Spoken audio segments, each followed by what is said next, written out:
Anda el comandante del Comando Sur y el jefe de la CIA rondando, dándole vueltas a Venezuela, y son recibidos como héroes en Colombia, en Brasil, para hacer planes contra ustedes, muchachos. Alerta Venezuela, alerta toda la patria, y estemos siempre prestos y preparados para responder contundentemente cualquier plan de agresión o desestabilización contra Venezuela. Noticia en desarrollo, último minuto. Hola, hola, sean bienvenidos a una emisión más de Noticias Internacionales, la mejor información del momento, y arrancamos con noticias de Venezuela hoy. Pero antes que nada queremos mandarle un saludo a nuestros fieles seguidores, un saludo para Denis Jesús González, para Edgardo Jesús Quiragua y para Rubier Morales. Si quieres un saludo, simplemente comenta aquí en la sesión de comentarios. La canciller de Colombia, Marta Lucía Ramírez, envió una comunicación al secretario general de la ONU y al presidente del Consejo de Seguridad de Naciones Unidas, en la que se informa la grave situación que se vive en la frontera. La ministra de Relaciones Exteriores le advirtió a la ONU que la dictadura busca nuevamente desviar la atención internacional frente a su relación cómplice con grupos de narcotraficantes y terroristas, mientras toda la evidencia confirma que se trata de un régimen totalitario que no respeta ningún marco de legalidad. Esto luego de que el país vecino enviara una carta del Consejo de Seguridad de la ONU para que se investigue la violencia en la frontera con Colombia. Expresamos a la ONU nuestra preocupación por el colapso institucional, el económico y social en Venezuela y la crisis política que ha llevado a la destrucción de la democracia, convirtiendo a ese país en un estado fallido. Por Venezuela. Venezuela nunca más puede estar sola, como ha pasado tantos años en la soledad, con una dictadura que se veía venir, que se estaba consolidando, y que por la complacencia y la complicidad de muchos gobernantes de América Latina llegó a donde ha llegado. Es la única persona que se le pasa por la cabeza semejante atrocidad de poner a sus militares a disparar contra un pueblo indefenso, contra un pueblo hambriento, contra un pueblo enfermo como ese pueblo venezolano. Es a un criminal de lesa humanidad.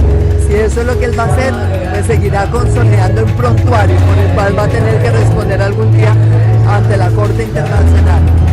El gobierno también ratifica su voluntad de asistencia humanitaria a esa población en compañía de la comunidad internacional. Ante la ONU, reafirmamos nuestra política exterior que preserva el respeto al derecho internacional y el no uso de la fuerza. Ratificamos los esfuerzos de Colombia para fortalecer la cooperación internacional con los gobiernos democráticos de la región contra la delincuencia transnacional y los actores terroristas, argumenta el comunicado. Finalmente advierte que Colombia tiene un firme compromiso en la implementación del acuerdo de paz que se firmó en el 2016, proceso en el que valoramos el significativo acompañamiento de la misión de verificación de la ONU y el apoyo de la comunidad internacional. También el gobierno de Colombia ratificó la denuncia que emprendió contra Venezuela después de que militares de ese país abordaran una embarcación civil que se encontraba atracando en el lado colombiano del parte del Río Negro. Tal y como le informó la Armada Nacional a través de un comunicado, 2 militares venezolanos armados ocuparon de manera arbitraria una embarcación colombiana civil con ciudadanos colombianos a bordo, detalló el Ministerio de Relaciones Exteriores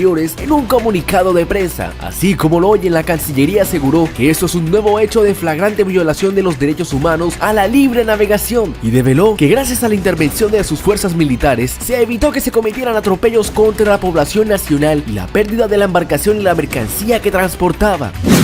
Nosotros en este sentido seguiremos defendiendo a nuestros ciudadanos, a nuestras embarcaciones y a nuestras fronteras, y obviamente siempre llevaremos estos incidentes a las instancias internacionales que corresponden. El hecho ocurrió el 24 de agosto en un paraje rural del municipio de San Felipe, en Guainía, punto que marca la frontera entre Colombia y Venezuela. Ya se habría repetido en otras ocasiones. No solamente en el Guainía, esto ha pasado en muchos momentos de nuestra historia reciente, de nuestra historia en los últimos 20 años, desde que tenemos ese régimen connivente con el terrorismo colombiano en Venezuela. Nosotros obramos con toda la contundencia, pero nunca dejándonos provocar. La Armada Nacional de Colombia envió un informe a la Cancillería contando en detalle lo ocurrido en el río Guainía, quienes se recogen los elementos y pruebas para recurrir a instancias internacionales. Tras el posicionamiento del Ministerio de Relaciones Exteriores, Iván Duque, presidente de Colombia, arremetió contra el gobierno de Venezuela y señaló que los colombianos son constantemente provocados por la dictadura de Maduro. Nosotros hemos estado expuestos constantemente a provocaciones de parte de la dictadura chavista y por eso se ha obrado siempre con profesionalismo, no solamente para proteger a nuestros ciudadanos, sino nuestra soberanía, afirmó el mandatario. Ante el nuevo conflicto diplomático, el gobierno venezolano no guardó silencio y respondió en un comunicado que la administración de Duque busca incrementar tensiones entre países, generando falsos conflictos en interacciones que pueden resolverse con la coordinación de autoridades locales. Además, acusó al gobierno colombiano de no estar dispuesto a abrir canales de comunicaciones y señaló que esto dificulta garantizar la legalidad de la frontera. Así es que Maduro reiteró su compromiso con tratados y acuerdos nacionales de navegación y se comprometió a trabajar para mantener la seguridad en la frontera. Mosca, no bajemos la guardia. Tengo informaciones comprobadas de fuente certera que Iván Duque, presidente de Colombia, personalmente supervisa a través de jefes militares campamentos en Medellín, en Antioquia, en el norte de Santander, de grupos de mercenarios reagrupados con paramilitares para preparar nuevas incursiones contra Venezuela, inclusive, digo más.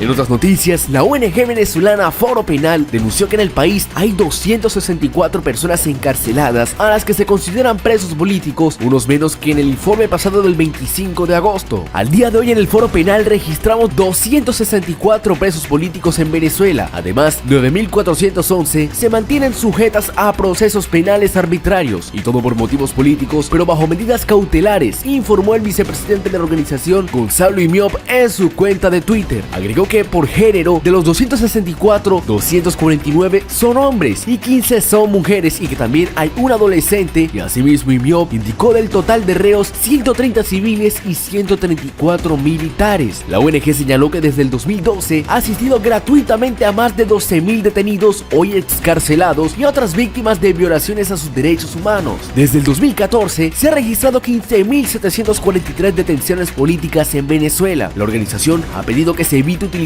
a estos detenidos como pieza de negociación en el diálogo entre el régimen de Maduro y la oposición venezolana, que comenzó el pasado 13 de agosto. El presidente del Foro Penal, Alfredo Romero, ha definido la negociación como una vía para resolver los problemas que atraviesa Venezuela. Destacó que los presos políticos no pueden ser utilizados como piezas para el beneficio de las partes.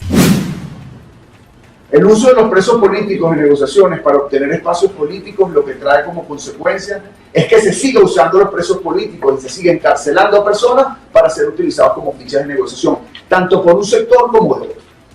En ese sentido, el Foro Penal no se hace parte de ninguna, ni apoya ninguna negociación con ese propósito concreto. El lugar donde hay más presos políticos en Venezuela, que hay 95 en Ramo Verde. Vemos que un número importante de presos políticos son militares, la gran mayoría están en Ramo Verde también. Por otra parte, Foro Penal Venezuela confirmó la muerte de Gabriel Medina Díaz, uno de los denominados presos políticos en Venezuela, tras sufrir un paro respiratorio por la falta de atención médica que necesitaba. Confirmada la muerte de Gabriel Medina Díaz, que estaba recluido en el anexo Nelson Mandela de la Pica, el estado Monagas, escribió el director de la ONG, quien previamente había puesto otro mensaje, que la causa del fallecimiento está relacionada con la falta de atención médica que necesita. El directivo de la ONG informó que Medina fue trasladado el sábado por la emergencia del hospital Manuel Núñez y por presión de sus compañeros de celda, donde falleció por paro respiratorio. Según Foro Penal, Gabriel Medina permanecía bajo prisión preventiva sin condena desde el 24 de abril del 2020 y según Alfredo Romero, presidente de la ONG, llevaba más de un mes en grave estado de salud sin atención médica. Una de las detenciones más frecuentes fue la del exdiputado Freddy Guevara, quien fue capturado a comienzos de julio pasado, acusado de estar supuestamente involucrado con los grupos paramilitares. La oposición lo calificó como otro preso político. Guevara fue liberado 2 días después del comienzo del diálogo entre el chavismo y la oposición. El pasado 17 de agosto, la oposición venezolana consideró que las acusaciones de terrorismo y traición a la patria sobre Freddy Guevara son un invento de mentes criminales. Posteriormente, el dictador Maduro aseguró que si Guevara es convocado por la representación opositora, será bienvenido. Lo que sí estoy convencido es que lo mismo que dije cuando salí de la embajada, y es que yo estoy claro y convencido y sé que mi libertad es condicional. Y bueno, no es que yo quería hacer boca sapo, pero lo dije cuando salí de la embajada, que yo decidí quedarme en Venezuela incluso con los riesgos que ello implicaba, porque pensaba que era el mejor espacio para luchar por mi país. Y yo sé que igual también, mientras aquí en Venezuela no hay una solución política, mi libertad también es condicional y la libertad de todos los venezolanos. Por eso es que estoy convencido y mi compromiso real, apoyar todo lo que pueda hacer para que salgan todos los presos políticos. Y por último, la oposición venezolana denunció que el régimen de Maduro utiliza desapariciones forzadas como mecanismo de represión y control social político. En Venezuela, las desapariciones forzadas se convirtieron en una práctica utilizada por el régimen como mecanismo de represión y control social, expresó el político Miguel Pizarro en un mensaje replicado posteriormente en un comunicado del bloque antichavista. Dicho reporte agrega que las desapariciones forzadas se han dirigido en varias ocasiones y particularmente desde el 2017 a familiares o amigos de militares o personas que las autoridades consideran involucradas en actos de rebelión. Y bueno, hasta aquí llegamos con esta emisión de noticias internacionales. Si el video te gustó, déjale un me gusta, suscríbete, es totalmente gratis. Comparte esa información con amigos y familiares para que estén al tanto de lo que pasa en Venezuela y sus alrededores.